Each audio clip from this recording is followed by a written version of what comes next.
देवी पुराण, शिव पुराण और धार्मिक ग्रंथों के अनुसार हिरण्याक्ष के वंश में एक महादैत्य रुरु था। रुरु का एक पुत्र हुआ दुर्गम।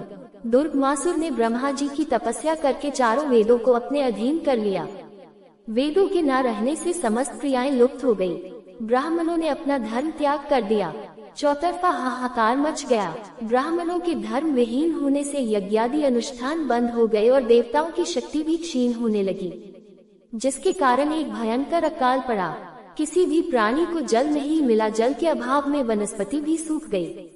अतः भूख और प्यास से समस्त जीव मरने लगे। दुर्गमासुर की देवों से भयंकर लड़ाई हुई, जिसमें देवताओं की हार हुई। अतः दुर्गमासुर के अत्याचारों से पीड़ित देवतागण शिवालिक पर्वतमालाओं में छिप गए। क्षय तथा जगदम्बा का ध्यान, जप, पूजन और स्तुति करने लगे।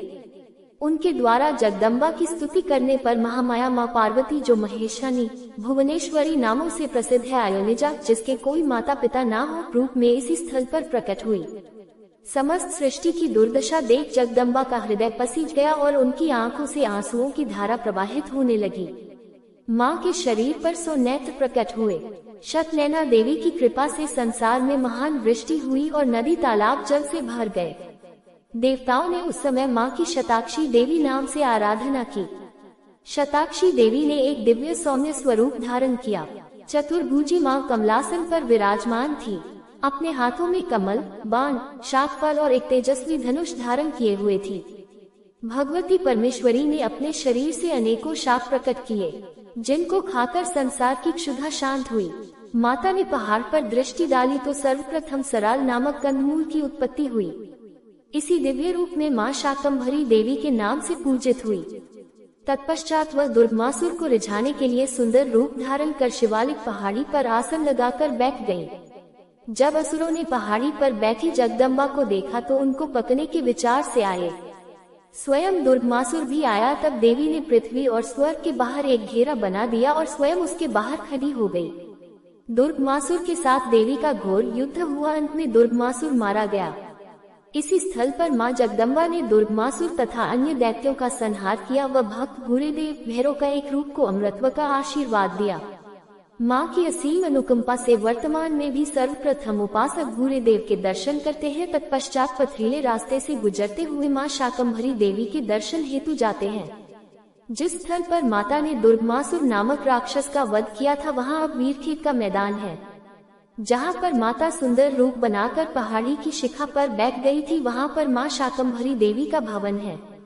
जिस स्थान पर माँ ने भूरादेव को अमृतत्व का वरदान दिया था, वहाँ पर बाबा भूरादेव का मंदिर है। प्राकृतिक सौंदर्य व हरी भरी घाटी से परिपूर्ण ये क्षेत्र उपासक का मन मोह लेता है। देवी पुराण के अनुसार शताक्षी, शाकंभरी व दुर्गा एक ही देवी के नाम हैं। माँ शाकंभरी पीठ का महत्व इतिहास में भी कम नहीं है। आचार्य विष्णुगुप्त, चाणक्य और चंद्रगुप्त ने काफी समय यहाँ बिताया था। 7. आचार्य सत्यकेतु विद्यालंकार की पुस्तक आचार्य विष्णुगुप्त चाणक्य में भी इसका उल्लेख है।